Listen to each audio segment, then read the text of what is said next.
Very good morning बच्चों हमने जो चैप्टर स्टार्ट किया हुआ था कैश बुक में हमने 7th इलस्ट्रेशन तक कर लिया था। Today we will start the next illustration 8। ठीक है, 8th के 2 पार्ट हैं, हम आज 8th का ए पार्ट करेंगे। इसमें कुछ न्यू ट्रांजेक्शन्स आएंगी, वो ध्यान से समझनी है आपने। ठीक है, ऊपर पढ़ना एक बार ही कह रहा है, enter the following transaction in the cash book. ये जो ट्रांजेक्शन गिवन है इनको आपने कैश बुक में एंटर करना है। और कौन सी कैश बुक? सिंगल कॉलम नहीं, कैश एंड बैंक कॉलम, मतलब double cash column cash book बनानी है। And also pass journal entry, और साथ में जर्नल एंट्री पास करनी है वेयर नेसेसरी।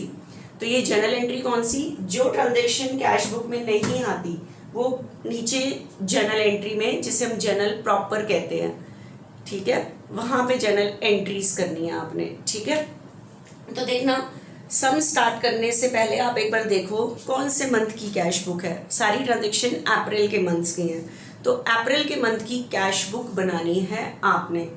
ठीक है, तो फॉर्मेट बनाते हैं, ध्यान से देखना एक बारी।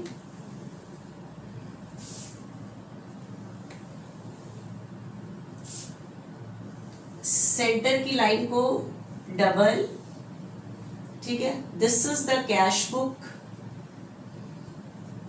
First for date, second for particular, next voucher number,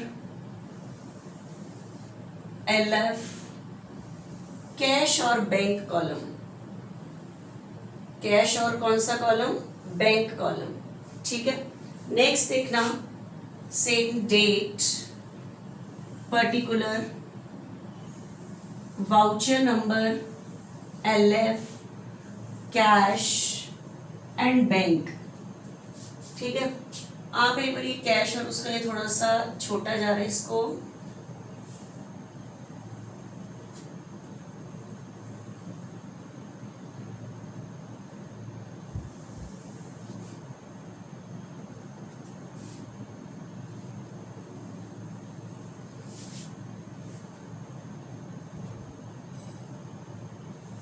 date, voucher number, LF, अब पूरा बन गया। ठीक है, तो देखना एक बारी ध्यान से, लाइन से हम ट्रांजेक्शन्स पढ़ते हैं, उसके अकॉर्डिंग आप देखना हाउ टू सॉल्व, कैसे कर रहे हैं हम।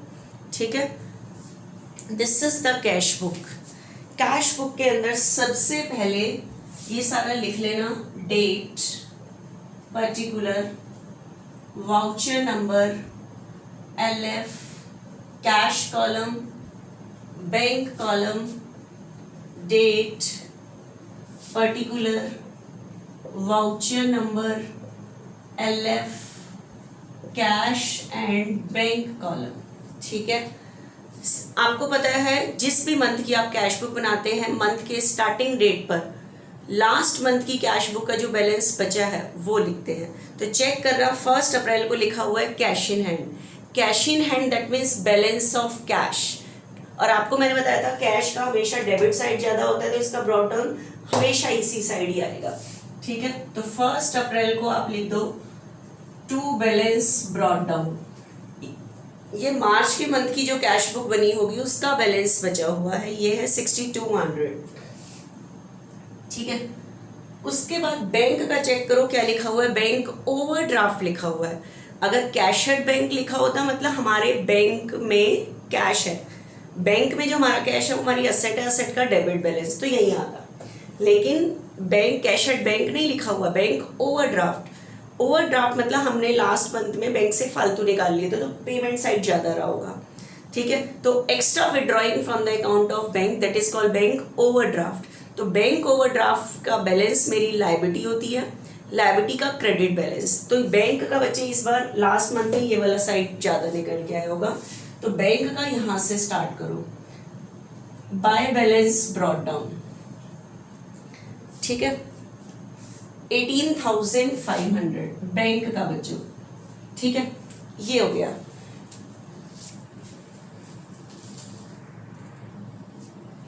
देखना, अब हम अप्रैल के मंथ में देखते हैं कि कितना कैश आया, कितने बैंक में आए, कैश कितना गया और बैंक से कितने गए। ट्रांजेक्शन्स के अकॉर्डिंग देखते हैं। 2 अप्रैल को ट्रांजेक्शन है, रिसीव ए चेक फ्रॉम हरी, हरी से चेक रिसीव किया and paid into bank, paid into bank that means deposited into bank on the same day bank में डिपॉजिट किया है। तो अगर हम सेम डे चेक बैंक में डिपॉजिट करते हैं तो हम चेक आने की एंट्री नहीं करते, कैश नहीं आ रहा, हमारे अकाउंट में पैसे आ रहे हैं, तो हम कैश को डेबिट नहीं करेंगे, बैंक को डेबिट करेंगे। तो बैंक अकाउंट डेबिट टू हरी, ये एंट्री बननी चाहिए। तो बताओ आपके पास कैश आ रहा है या अकाउंट में पैसे आ रहे हैं? ठीक है, तो हमारे अकाउंट में पैसे आ रहे हैं। हमारी एंट्री में कैश का यूज हो रहा है या बैंक का? बैंक एंट्री में डेबिट हो रहा है या क्रेडिट? डेबिट। तो बैंक के डेबिट में लिखोगे 1300। ठीक है, एंट्री हो रही है बैंक अकाउंट डेबिट टू हरी, तो बैंक के डेबिट में टू हरी। कौन सी डेट की ट्रांजेक्शन है ये? 2 अप्रैल। नेक्स्ट देखना बच्चे, receive a cheque from Vinod, किससे चेक रिसीव किया? विनोद, लेकिन ये नहीं बताया कि ये डिपॉजिट, आगे कुछ नहीं लिखा हुआ। अब हमें क्या पता ये चेक उसी दिन बैंक में डिपॉजिट हुआ है या नहीं? तो आप एक बार पूरे सम में देखो ये आगे किसी डेट पे डिपॉजिट हो रहा है? यस, 3 अप्रैल को रिसीव हुआ और 5 को ये डिपॉजिट हो रहा है। अगर ये आगे पूरे सम में क्लियर नहीं होता पूरे मंथ में, तो ये अज्यूम करके चलेंगे कि चेक उसी दिन बैंक में डिपॉजिट हुआ है। ठीक है, तो पूरे समय आगे चेक करो कि ये जो चेक रिसीव कर रहे हैं ये आगे किसी और डेट पे हम बैंक में डिपॉजिट कर रहे हैं। ठीक है, तो अगर हम आगे किसी डेट पे कर रहे हैं तब तो कोई दिक्कत ही नहीं है, लेकिन आगे पूरे मंथ में क्लियर ही नहीं है कब डिपॉजिट। तो it is assume that this cheque deposited into bank on the same day. तो अब मुझे बताओ, आपके पास है receive a cheque from Vinod, Vinod से चेक रिसीव किया, सिर्फ ये लाइन लिखी हुई है, और डिपॉजिट ये हो रहा है 5 अप्रैल को। तो आज ये बैंक में डिपॉजिट नहीं हुआ, तो आज मेरे अकाउंट पे पैसे नहीं आए, तो आज हम चेक आने की एंट्री करेंगे। तो हमारी एंट्री बनेगी इस डेट पे 3 पे चेक आ रहा है, तो डेबिट वर्ड कम्स इन, तो एंट्री बनेगी cheque in hand account debit to Vinod.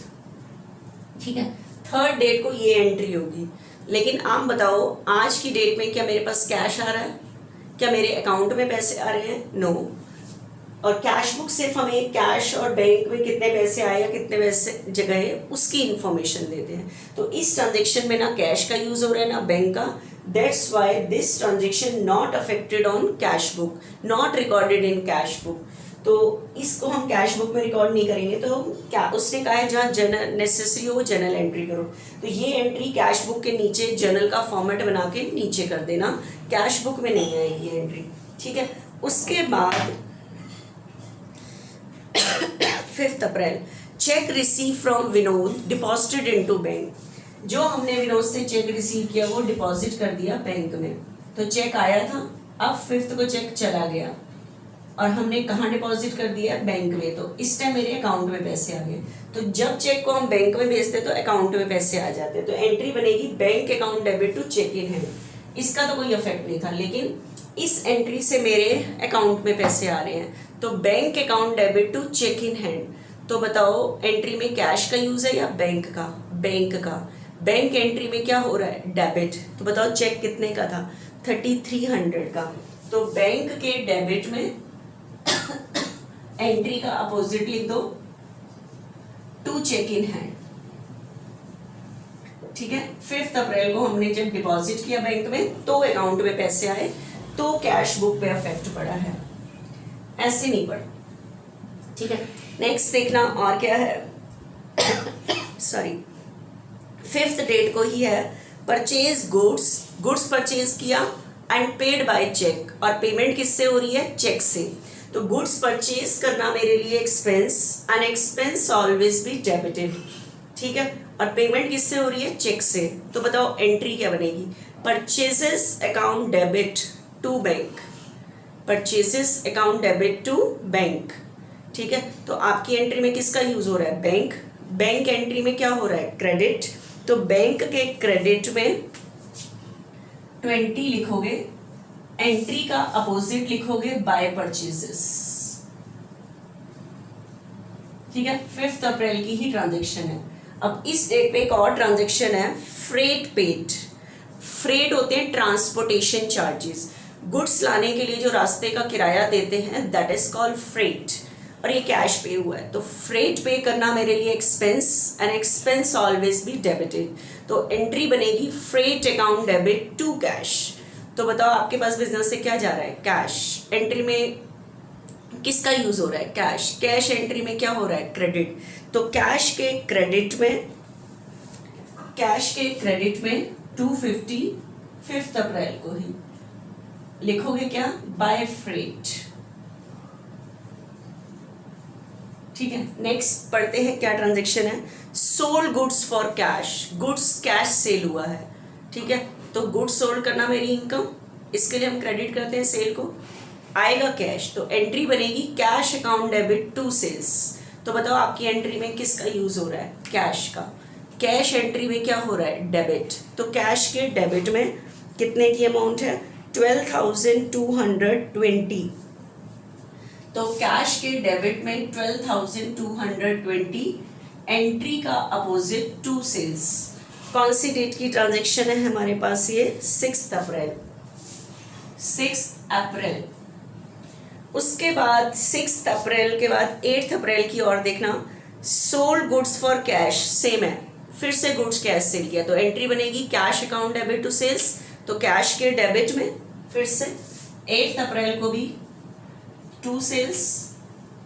Cash कितने से डेबिट हो रहा है, 16। तो कैश के डेबिट में 16,000, एंट्री का अपोजिट टू सेल। 9 अप्रैल को देखना, सेल प्रोसीड, प्रोसीड होता है रिसीव, सेल से जो कैश रिसीव हुआ है ऑफ अप्रैल 8। अप्रैल 8 को जो आपको सेल करने से प्रोसीड हुआ है, मतलब रिसीव हुआ है, डिपॉजिटेड इनटू बैंक, वो पैसे आपने बैंक में डिपॉजिट किए हैं। 8 अप्रैल को जो आपको सेल करने से कैश रिसीव हुआ है, 8 अप्रैल को बताओ कितना कैश रिसीव हुआ है, 16। That cash deposited into bank, वो कैश हमने 9 अप्रैल को बैंक में डिपॉजिट किया है। तो बताओ बैंक में डिपॉजिट करने से मेरे पास से बिजनेस से जाएगा क्या, कैश, और बैंक में आएगा। तो बैंक में डिपॉजिट करने की एंट्री होती है बैंक टू कैश। तो बताओ इस एंट्री, और ये कितना कैश डिपॉजिट कराया, जो 8 अप्रैल को सेल करने से कैश रिसीव हुआ था, वो वाले पैसे कराए। तो 8 अप्रैल को हमें कैश रिसीव हुआ था 16, ठीक है, वो डिपॉजिट कराया है। अब मुझे बताओ डिपॉजिट किया हमने 16,000, तो एंट्री में कैश का यूज हो रहा है या बैंक का, दोनों का। तो this is the contra entry. Contra entry is that which affects on the both side of cash book, जो कैश बुक के दोनों साइड पे अफेक्ट डालती है। तो बताओ कैसे लिखते हैं हम इसको। बैंक एंट्री में क्या हो रहा है, डेबिट, तो बैंक में आ गए, बैंक के डेबिट में एंट्री का अपोजिट क्या है, टू कैश। सी 9 अप्रैल को बैंक में तो लिख दिया। कैश एंट्री में क्या है, क्रेडिट, तो कैश के क्रेडिट में बाय बैंक। कौन सी डेट की थी, 9 April. This is the contra entry, ठीक है, ये हो गया। नेक्स्ट देखना, withdraw cash for private use, private use के लिए कैश निकाला। तो बताओ बिजनेस से जाएगा क्या, कैश।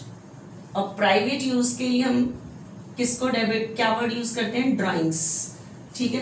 तो drawings account debit to cash. तो एंट्री में बताओ क्या जा रहा है, कैश।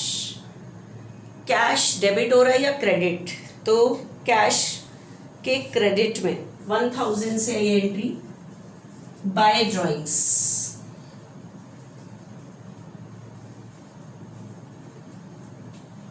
ठीक है।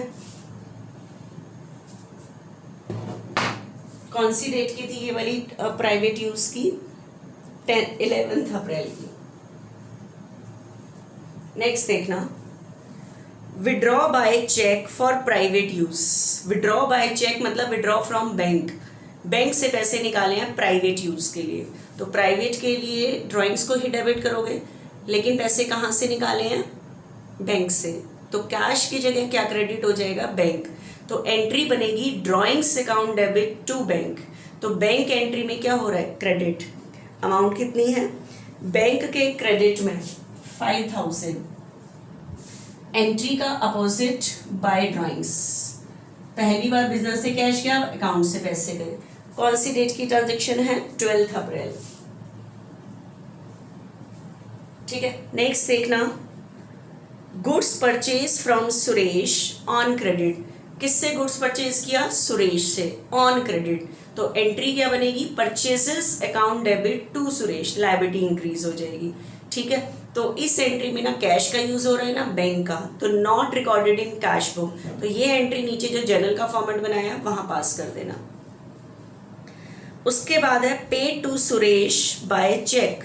सुरेश को पेमेंट की है चेक से 16 अप्रैल को। तो पेमेंट चेक से कर रहे हैं तो पैसे कहाँ से जाएंगे? बैंक से। लायबिलिटी डिक्रीज हो रही है क्योंकि लायबिलिटी जब इंक्रीज हुई थी सुरेश क्रेडिट था, डिक्रीज पे डेबिट। तो एंट्री बनेगी Suresh account debit, Suresh account debit to bank. ठीक है, तो बैंक एंट्री में क्या हो रहा है? क्रेडिट। तो बैंक के क्रेडिट में 25, तो बैंक के क्रेडिट में 25 लिखोगे क्या? बाय सुरेश। कौन सी डेट पे पेमेंट कर रहे हैं हम? 14,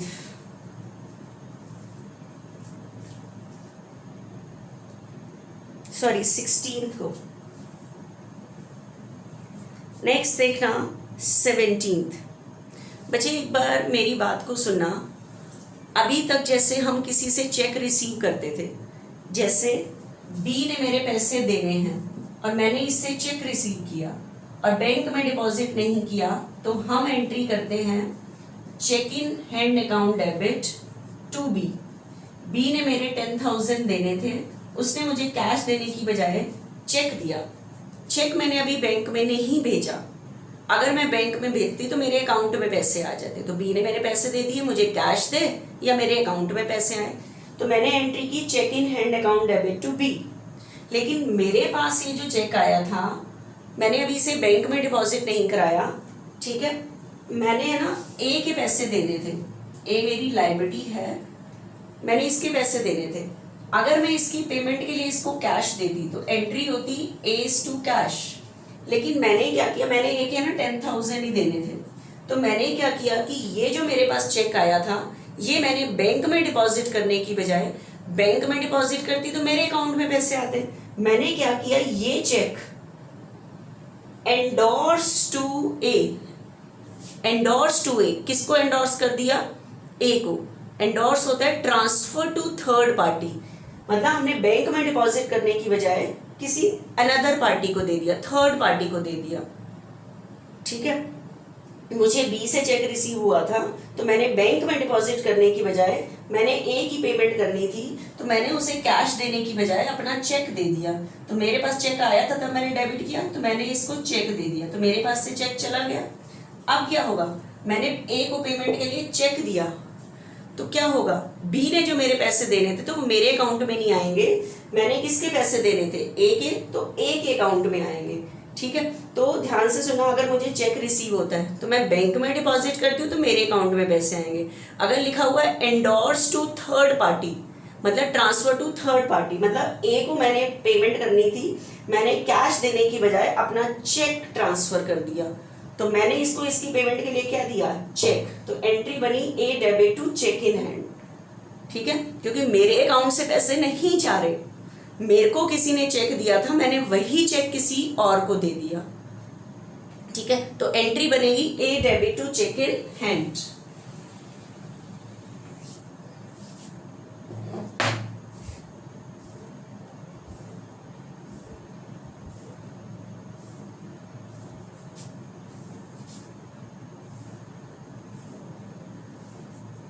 ठीक है बच्चे, तो आप मुझे बताओ,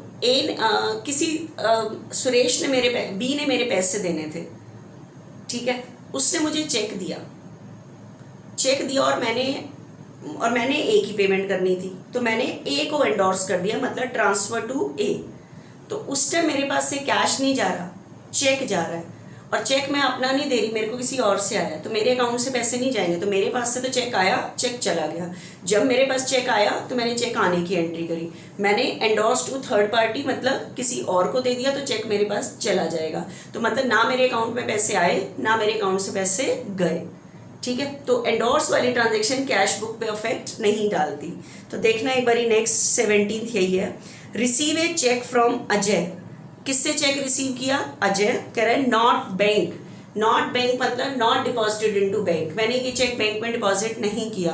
तो किससे चेक रिसीव किया? अजय से। तो एंट्री है cheque in hand account debit to Ajay, ठीक है, cheque in hand account debit to Ajay. ये चेक था बचे 3700 का, लेकिन अब देखते हैं, अभी डिपॉजिट कर देते हैं तो मेरे अकाउंट में पैसे आ जाएंगे, bank account debit to cheque in hand.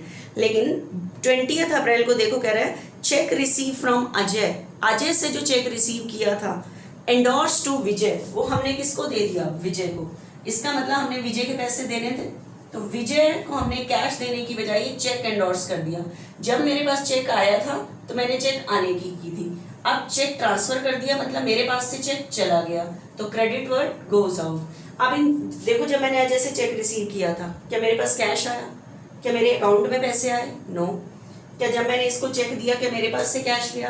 क्या मेरे अकाउंट से पैसे गए? नो। तो एंडोर्स वाली ट्रांजेक्शन कैश बुक पे क्या नहीं डालती? अफेक्ट नहीं डालती, क्योंकि इस ट्रांजेक्शन से ना मेरे पास कैश आ रहा है ना बैंक में पैसे आ रहे हैं, कुछ अफेक्ट ही नहीं पड़ रहा। ठीक है,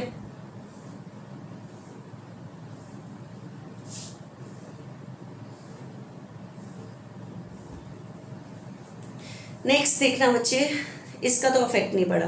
रिसीव चेक फ्रॉम महेश, किससे चेक रिसीव किया? महेश से, एंड डिपॉजिटेड इनटू बैंक, और बैंक में क्या कर दिया? डिपॉजिट। तो बताओ एंट्री क्या बनेगी? Bank account debit to Mahesh, bank account debit to Mahesh 22 को, bank account debit to Mahesh. तो बैंक के डेबिट में 22 को अमाउंट है 2700, तो बैंक के डेबिट में 2700 लिखोगे क्या? टू महेश। आगे चलते हैं, क्या चीज है? रिसीव कैश एंड चेक, हमने कैश रिसीव किया है 1000 एंड चेक रिसीव किया है 1200 for cash cell. Cash cell मतलब हमने कोई गुड्स सोल्ड किया है, गुड्स सोल्ड किया है, उससे हमने कैश रिसीव किया है और चेक भी रिसीव किया है, ठीक है, और गुड्स कैश सेल किया है। तो देखो, मेरे को कोई कैश दे या मुझे कोई चेक दे, कैश देगा तो मेरे पास कैश आएगा, चेक देगा तो मेरे अकाउंट में पैसे आएंगे। तो गुड्स तो कैश सेल हुआ, तो कितने का गुड्स कैश सेल हुआ? 22। कैश मेरे पास आ रहा है 1000 और चेक मेरे पास आ रहा है 12, लेकिन चेक रिसीव करते टाइम हम देखते हैं deposited into bank on the same day और नेक्स्ट डे। आगे कहीं भी नहीं लिखा इस चेक के बारे में और उसी डेट पे भी नहीं लिखा, तो ये हम अज्यूम करके चलेंगे ये चेक उसी दिन बैंक में डिपॉजिट हुआ है, तो बैंक चेक नहीं यूज करोगे, बैंक। तो अब बताओ, कैश भी आ रहा है, मेरे अकाउंट में भी पैसे आ रहे हैं, ठीक है, कैश भी आ रहा है और मेरे किस में पैसे आ रहे हैं? अकाउंट में भी पैसे आ रहे हैं, ठीक है। तो कैश भी आ रहा है और मेरे कैश आ रहा है और मेरे अकाउंट में, तो कैश बताओ कितने से डेबिट है? 1000, बैंक कितने से डेबिट है? 12, एंट्री का अपोजिट टू सेल, एंट्री का अपोजिट क्या है? टू सेल है। कौन सी डेट की ट्रांजेक्शन थी ये मेरे पास? 24 अप्रैल की, ठीक है। अब आप कहोगे कि मैम ये कॉन्ट्रा एंट्री है हमारी, this is the contra entry, this is not a Contra entry. Contra entry होती है जो कैश बुक के दोनों साइड पे अफेक्ट डालती है, कि कैश आ रहा होता है तो बैंक से जा रहा होता है, बैंक में आ रहा होता है तो कैश जा रहा होता है। इसमें कैश भी आ रहा है और अकाउंट में भी, एक ही साइड पे इफेक्ट डाल रही है, ये कॉन्ट्रा नहीं है। डिपॉजिटेड की और विड्रॉ की एंट्री में, डिपॉजिटेड में बैंक में आ रहे होते हैं, कैश जा रहा होता है, तो बैंक के डेबिट में, कैश के क्रेडिट में। कैश विड्रॉ कर रहे होते हैं तो कैश आ रहा होता है, कैश डेबिट में, बैंक से क्रेडिट में, वो कॉन्ट्रा एंट्री है। ये तो कैश भी आ रहा है और बैंक में भी आ रहे हैं, तो दोनों डेबिट में आ रहे हैं, this is not a Contra entry. तो यहाँ से नहीं लिखना, डिपॉजिटेड और विड्रॉ वाली एंट्री, ठीक है, कॉन्ट्रा एंट्री है। Next, paid into bank, paid into bank that means deposited into bank, ठीक है। बैंक में कितना डिपॉजिट किया? 10, एंट्री क्या होगी? Bank account debit to cash, ठीक है, बैंक डेबिट है, कैश क्रेडिट है, तो ये दोनों side, this is the contra entry. तो bank account debit to cash, तो बैंक एंट्री में क्या हो रहा है, डेबिट, तो बैंक के डेबिट में लिखोगे क्या, to cash, this is the contra entry. Paid into bank, that means deposited into bank 25 अप्रैल की क्या एंट्री हो रही है, bank account debit to cash, तो कैश के क्रेडिट में लिखोगे बाय बैंक 25 अप्रैल। अब सुनना ध्यान से, receive a cheque from Prem, किससे चेक रिसीव किया, Prem, and sent it to bank immediately, और इसे इमीडिएटली कहाँ भेज दिया, बैंक में। तो बताओ चेक आ रहे हैं या बैंक में आ रहे हैं, अकाउंट में आ रहे हैं, बैंक अकाउंट में आ रहे हैं, तो बैंक को डेबिट करोगे, तो बैंक अकाउंट डेबिट टू प्रेम, तो बैंक के डेबिट में टू प्रेम, कौन सी डेट की ट्रांजैक्शन है, 26, ठीक है। आप बताओ आपने चेक रिसीव किया और उसे उसी दिन बैंक में डिपॉजिट करा दिया, तो एंट्री की आपने बैंक अकाउंट डेबिट टू प्रेम। अब बताओ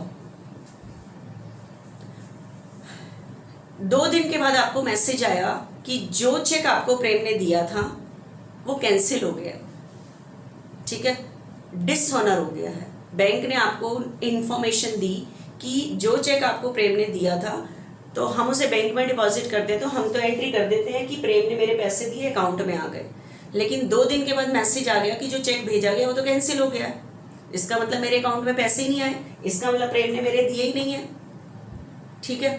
तो आपको पता है डिसऑनर की एंट्री जो हमने डिपॉजिट की है वो रिवर्स एंट्री हो जाती है, ठीक है। तो रिवर्स एंट्री में हम क्या करते हैं, जो बैंक को हमने डेबिट किया होता है उसको क्रेडिट कर देते हैं, प्रेम क्रेडिट है, इसको डेबिट, मतलब रिवर्स एंट्री चल जाती है। अब एक चीज और सुनना, आप एक चीज बताओ, ये चेक मुझे किसने दिया था, प्रेम ने, प्रेम मेरा डेटर था, उसने मेरे पैसे देने थे, उसने मुझे कैश देने की बजाय मुझे चेक दिया, क्या दिया, चेक दिया, और वो चेक मैंने कहाँ पे भेज दिया, बैंक में भेज दिया, ठीक है। बैंक क्या करेगा, प्रेम के अकाउंट से पैसे मेरे अकाउंट में डाल देगा, तो मेरे अकाउंट में पैसे आ जाएंगे, लेकिन जब मैंने ये चेक बैंक में भेजा तो बैंक ने इन्फॉर्मेशन भेजी कि प्रेम के अकाउंट में तो पैसे नहीं है, जिसकी वजह से मेरे अकाउंट में नहीं आए, लेकिन मैं तो चेक जब भेजती हूँ मैं ही एंट्री कर देती हूँ कि मेरे अकाउंट में पैसे आ गए, लेकिन जब बैंक ने इन्फॉर्मेशन भेजी कि चेक कैंसिल हो गया है तो मेरे अकाउंट में पैसे नहीं आए, तो प्रेम ने मेरे पैसे नहीं दिए, प्रेम मेरा फिर से डेटर बन गया, तो रिवर्स एंट्री चलेगी, बैंक में आई नहीं, तो मैंने बैंक, आपको पता है कोई एंट्री कैसे कैसे कैंसिल करते हैं, कोई चीज़ डेबिट है उसको ख़त्म करना हो तो कैंसिल करना हो तो रिवर्स चले जाओ क्रेडिट पे, कोई चीज़ क्रेडिट है उसको कैंसिल करना हो, डिक्रीज करना हो, डेबिट कर दो, तो इसलिए बैंक डेबिट था, मेरे अकाउंट में पैसे डिक्रीज पे क्रेडिट कर दिया। प्रेम को मैंने ये किया था कि डेटर डिक्रीज हो गए, क्यों, उस मतलब हमें उसने चेक दे दिया था, लेकिन चेक कैंसिल हो गया तो प्रेम मेरा फिर से डेटर बन गया। अब बताओ इसके अंदर मेरी क्या गलती है, चेक कैंसिल हुआ। आपको पता है जब चेक ये कैंसिल होता है तो बैंक हमसे चार्जेस लेता है, बैंक हमसे क्या लेता है, चार्जेस, ठीक है, क्योंकि चेक तो मैंने बैंक में डिपॉजिट कराया था तो बैंक तो मुझसे ही लेगा, ठीक है। लेकिन मुझे बताओ इसमें मेरी क्या गलती है, प्रेम ने मुझे चेक दिया, मैंने बैंक में डिपॉजिट किया और प्रेम के अकाउंट में पैसे नहीं थे, चेक कैंसिल हो गया। जब प्रेम को पता था उसके अकाउंट में पैसे नहीं हैं तो उसे मुझे चेक देना ही नहीं चाहिए था, लेकिन प्रेम ने मुझे चेक दिया और मैंने चेक बैंक में डिपॉजिट कराया और चेक कैंसिल हो गया। चेक कैंसिल करते टाइम बैंक हमसे चार्जेस लेता है, कैश नहीं लेता, हमारे अकाउंट से काट लेता है। तो आप बताओ मेरे अकाउंट से 20 रुपीज़ अकाउंट से कटेंगे तो बैंक क्रेडिट होगा, लेकिन मुझे बताओ क्या ये बैंक चार्जेस मेरे लिए एक्सपेंस हैं, क्या मेरी गलती है ये 20 रुपये मेरे को एक्स्ट्रा लगे, ये गलती पूरी किसकी है, प्रेम की। प्रेम पता था जब उसके अकाउंट में पैसे नहीं है तो उसने मुझे चेक क्यों दिया, तो आपको पता है ये बैंक चार्जेस मेरे लिए एक्सपेंस नहीं होते। डिसऑनर के टाइम जो बैंक चार्जेस लगते हैं मेरे अकाउंट से पैसे जा रहे होते हैं, ठीक है, लेकिन मैं ये ले किससे लूँगी, प्रेम से। प्रेम ने मेरे 4150 देने थे, मेरा फिर से डेटर है 20 रुपीज़, मैं उससे एक्स्ट्रा लूंगी तो किससे लूंगी? प्रेम से। तो प्रेम मेरा डेटर है, ठीक है। 4150 तो उसने मेरे देने ही देने हैं, 20 उसने बैंक चार्जेस के देने हैं, ठीक है। ये बैंक चार्जेस मेरे लिए एक्सपेंस नहीं है, इसलिए देखो मैंने बैंक चार्जेस को डेबिट नहीं किया, क्योंकि मैं ये पैसे किससे ले लूंगी? प्रेम से। तो प्रेम मेरा डेटर बिजनेस की असेट का बैलेंस डेबिट, तो प्रेम को डेबिट करेंगे। तो डिसऑनर की एंट्री में मेरे अकाउंट से पैसे जा रहे हैं, बैंक क्रेडिट है, और प्रेम मेरा डेटर है, तो जो बैंक चार्जेस है वो इसी एंट्री में ऐड कर देना। तो ये टोटल एंट्री 4170 से होगी, ठीक है। तो डिसऑनर के टाइम जो चार्जेस लगते हैं वो डिसऑनर की एंट्री में ही ऐड हो जाते हैं, तो एंट्री 4170 से होगी, ठीक है। तो ये क्या एंट्री बन रही है मेरी? टोटल प्रेम टू बैंक, ठीक है। तो बैंक के क्रेडिट में 4170 बाय प्रेम,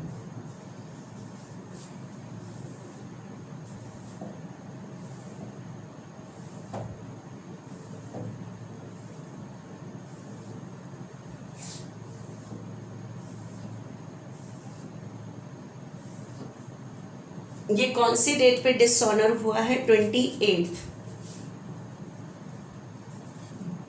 ठीक है। नेक्स्ट देखना, Kishore deposited directly in our bank account. Kishore ने डायरेक्ट मेरे कहाँ डिपॉजिट कर दिए? मेरे अकाउंट में। तो बताओ मेरे पास कैश आ रहा है या मेरे अकाउंट में पैसे आ रहे हैं? अकाउंट में। तो कैश को डेबिट करेंगे या बैंक को? बैंक को डेबिट करेंगे, ठीक है। किसको डेबिट करेंगे? बैंक को डेबिट करेंगे, ठीक है। और किसने दिए हैं? किशोर ने। तो किशोर ने क्यों जमा किए होंगे? तो किशोर ने मेरे पैसे देने होंगे, डेटर होगा, तो डेटर डिक्रीज हो गए, तो बैंक अकाउंट डेबिट टू किशोर, ठीक है। तो बैंक के डेबिट में ये क्या था? चेक डिपॉजिट 4150 का था, ठीक है। ये ट्रांजेक्शन कौन सी डेट की है? 28 की। ये तो बच्चे जिस दिन उसने हमें चेक दिया था और हमने उस दिन बैंक में डिपॉजिट कर दिया था, तो बैंक टू प्रेम हुई थी 4150 से। तो 28 अप्रैल को किशोर ने डिपॉजिटेड किए हैं 3000, बैंक अकाउंट डेबिट टू किशोर। अब सुनो, कह रहा है bank has charge 60 for bank charges. आपको मेरी जो बैंक चार्जेस थे वो मेरे लिए एक्सपेंस नहीं था, वो डिसऑनर के केस में था, ठीक है। डिसऑनर के टाइम जो बैंक चार्जेस होते हैं वो डिसऑनर की एंट्री में ऐड हो जाते हैं। क्यों हो जाते हैं वो मैंने रीजन बता दिया, सुनना ध्यान से। Bank has charge 60 for bank charges. मैंने कहा था बैंक हमें बहुत सारी फैसिलिटी प्रोवाइड करता है, ठीक है। इसके लिए बैंक हमसे एनुअली चार्जेस लेता है, ठीक है। लेकिन बैंक हमसे ये कैश नहीं मंगाता, हमारे अकाउंट से ही काट लेता है। तो बैंक चार्जेस पे करना मेरे लिए expense, and expense always be debited. लेकिन ये टू कैश नहीं होता, टू बैंक होता है, क्योंकि अकाउंट से पैसे कटते हैं। तो एंट्री बनती है bank charges account debit to bank. तो बताओ कैश जा रहा है या अकाउंट से जा रहे हैं? अकाउंट। एंट्री में कैश क्रेडिट हो रहा है या बैंक? तो बैंक के क्रेडिट में 720 लिखोगे क्या? बाय बैंक चार्जेस, ठीक है। कौन सी डेट की ट्रांजेक्शन है? 30 अप्रैल। उसके बाद एक और है इंटरेस्ट ऑन ओवरड्राफ्ट। आप मुझे बताओ, आपको मैंने एक बताया था बैंक ओवरड्राफ्ट की, आपके अकाउंट में डिपॉजिट है 1 लाख, लेकिन बैंक ने आपको फैसिलिटी दी है कि आप बैंक से एक्स्ट्रा अमाउंट निकाल सकते हो, ठीक है। तो आपने बैंक से निकाल लिए 150, तो बताओ आपने बैंक से कितने एक्स्ट्रा निकाले? 50। That is called bank overdraft. तो आपने ये जो 50,000 एक्स्ट्रा निकाले, ये पैसे आपको बैंक को वापस करने हैं। जब तक आप ये 50,000 ओवरड्राफ्ट के पैसे बैंक को वापस नहीं कर देते, बैंक आपसे इंटरेस्ट चार्ज करेगा, इंटरेस्ट लेगा आपसे। तो ओवरड्राफ्ट पर बैंक आपको इंटरेस्ट देता नहीं है, आपसे चार्ज करता है। ये इंटरेस्ट आपको बैंक को देना पड़ता है। आपको ये इंटरेस्ट बैंक को देना है, तो ये आपके लिए एक्सपेंस है, an expense always be debited. लेकिन बैंक आपसे ये इंटरेस्ट भी कैश नहीं मंगाता, आपके अकाउंट से काटता है, तो टू बैंक आता है, ठीक है। तो ओवरड्राफ्ट पर हमें इंटरेस्ट रिसीव नहीं होता, हमें पे करना पड़ता है बैंक को, ठीक है। तो इंटरेस्ट पे करना मेरे लिए एक्सपेंस, लेकिन ये मुझे कैश नहीं देना पड़ता, मेरे अकाउंट से जाता है। तो एंट्री बनती है interest account debit to bank, ठीक है। तो और ये कितना है? 720। तो बैंक के क्रेडिट में बच्चे बैंक चार्जेस थे 60 और ये 720 है बाय इंटरेस्ट, ठीक है, 30 अप्रैल को ही। तो पूरा सम हो गया बच्चे ये हमारा, ठीक है। सिर्फ बैलेंस निकालना है बच्चे, ये लास्ट सम ऐसा है जिसका मैं आपको बैलेंस निकाल के दिखा रही हूँ। उसके बाद मैं सिर्फ ट्रांजैक्शन को रिकॉर्ड करूँगी, आप बैलेंस खुद निकालना, ठीक है। देखना थोड़ा सा बैलेंस का सिस्टम कैसे निकलेंगे। बच्चों बीच में मैंने 25 अप्रैल को कॉन्ट्रा एंट्री की थी, बैंक में डिपॉजिट किए थे, bank account debit to cash. तो बैंक के डेबिट में टू कैश तो लिख दिया था, इसकी अमाउंट रह गई थी। बैंक के डेबिट में टू कैश, कैश के क्रेडिट में बाय बैंक, ठीक है। देखना बच्चा, हम अब बैलेंस निकालते हैं, ठीक है। बैलेंस निकालने का तरीका, पहले मैं कैश का बैलेंस निकालती हूँ, फिर बैंक का, ठीक है। आपको पता है बैलेंस के लिए सिर्फ एक स्पेस छोड़ दो, ऐसे टोटल करना है हमने। पहले कैश का करो, ये आमने सामने होना चाहिए, ये डबल क्लोज करने के लिए। पहले कैश के इस साइड का टोटल करो, मैंने कैश के इस साइड का टोटल किया, इतना आ रहा है, कर लेना रफ में। कैश के इस साइड का टोटल किया, इतना आ रहा है। तो बताओ कैश के कौन सा साइड ज्यादा है? मैंने कहा था कैश का हमेशा यही साइड ही ज्यादा होगा, ठीक है। तो जो साइड ज्यादा है पहले यहाँ लिखो 35,420, ठीक है। इतना ही टोटल यहाँ लिखो 35,420। 35,420 में से ये यहाँ का टोटल माइनस कर दो, 27,250। तो मेरे पास कैश का बैलेंस बचा हुआ है 8170, ठीक है। ये बैलेंस यहाँ लिख दो, इतना आया, इतना जो गया वो माइनस कर दिया, इतना टोटल, ये बैलेंस बचा, ठीक है। तो बाय बैलेंस कैरिड डाउन, 30 अप्रैल की मंथ के एंड की डेट होती है 30 अप्रैल, और ये बैलेंस उस साइड लिखा जाता है जो साइड ज्यादा, और नेक्स्ट मंथ की फर्स्ट डेट को, 30 अप्रैल का नेक्स्ट डे कौन सा होगा? 1 मई, ठीक है। तो to balance brought down, balance निकल, ये कैश बुक क्लोज होती है मंथ के एंड की डेट पे, ठीक है। कैरिड डाउन होता है मंथ के एंड में, ये चीज निकली। लेकिन ब्रॉट डाउन लिखते हैं नेक्स्ट मंथ की जो कैश बुक बनेगी, मतलब इसके नेक्स्ट डे, नेक्स्ट मंथ कौन सा होगा? 1 मई, तो 1 मई को आगे लिखा जाएगा। अब बैंक का देखते हैं, बैंक का इस डेबिट साइड का टोटल इतना है, क्रेडिट का इतना है। इसका मतलब अकाउंट में आए इतने थे, चले इतने गए। देखो अकाउंट में थे कम, पे ज्यादा हो गए, तो ये ओवरड्राफ्ट की सिचुएशन है। तो ये वाला साइड ज्यादा है, तो जो साइड ज्यादा है पहले यहाँ लिखो 50,900। देखो इसका तो हमेशा यही साइड ज्यादा रहेगा, बैंक का ये भी ज्यादा हो सकता है, ये भी। तो जो साइड ज्यादा है पहले वहां लिखो, ये साइड ज्यादा था, यहाँ लिखा, इतना ही टोटल यहाँ लिखा। इसमें से यहाँ तक का टोटल माइनस कर दो, तो 50,950 में से 41,650 माइनस कर दो।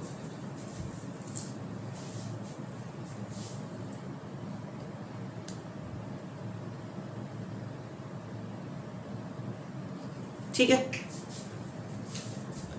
तो आपके पास ये बैलेंस बचा हमारे पास 9300, लेकिन ये बैलेंस यहाँ नहीं बचेगा क्योंकि सॉरी, ये वाला साइड पहले यहाँ लिखा, इतना ही टोटल यहाँ लिखा, जबकि यहाँ का टोटल इतना नहीं है, कम है। तो 50 में से ये वाला टोटल कम वाला माइनस कर दी, तो इतना बैलेंस बचा, यहाँ बचा इस पर, ठीक है। तो टू बैलेंस कैरी डाउन, ये बैलेंस आगे ले जाना है। जब कैरी डाउन करते हैं, क्लोज करते हैं, तब मंथ के एंड की डेट लिखते हैं, और लिखते हैं नेक्स्ट मंथ की स्टार्टिंग डेट को, उस साइड बैलेंस लिखते हैं जो साइड ज्यादा हो। तो 1 मई को बाय बैलेंस ब्रॉट डाउन 93। इसका मतलब समझते हो, बैंक ओवरड्राफ्ट बैलेंस है। क्रेडिट साइड का बैलेंस आना बैंक ओवरड्राफ्ट, इसका मतलब पेमेंट ज्यादा रही थी, इसलिए इस साइड का बैलेंस रहा है, ठीक है।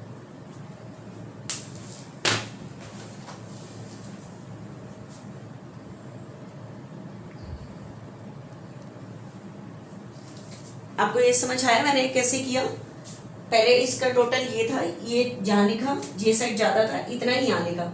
इसमें से यहाँ तक का जो टोटल था 41,000 में माइनस कर दिए, बैलेंस बचा, 2 बैलेंस कैरी डाउन। और ये लिखे उस साइड जाता है जो साइड ज़्यादा हो, तो ब्रॉड डाउन उस साइड आ गया यहाँ पे। तो ये ओवरड्राफ्ट बैलेंस, इसका मतलब आया कम था गया ज़्यादा, तो ये इतना ओवरड्राफ्ट है कि फालतू जितनी पेमेंट हुई है बैंक से उतनी है। तो बाय बैलेंस ब्रॉड डाउन उस साइड लिखा जाता है जो साइड ज़्यादा हो। आपसे अगर कोई पूछे कि कैश का कौन सा बैलेंस बचा हुआ है, तो जिस साइड कैश का ब्रॉड डाउन हो रहा है तो कैश का डेबिट बैलेंस है। आपसे कोई पूछे बैंक का कौन सा बैलेंस है, तो ये कैरी डाउन को देख के मत कह देना कि डेबिट। जिस साइड ब्रॉड डाउन आ रहा है तो ब्रॉड डाउन इसका कौन सी साइड आ रहा है, क्रेडिट, तो ये बैंक का क्रेडिट बैलेंस है। बैंक का क्रेडिट बैलेंस का मतलब है हमारे अकाउंट से एक्स्ट्रा निकले हुए, मतलब ओवरड्राफ्ट बैलेंस। ठीक है।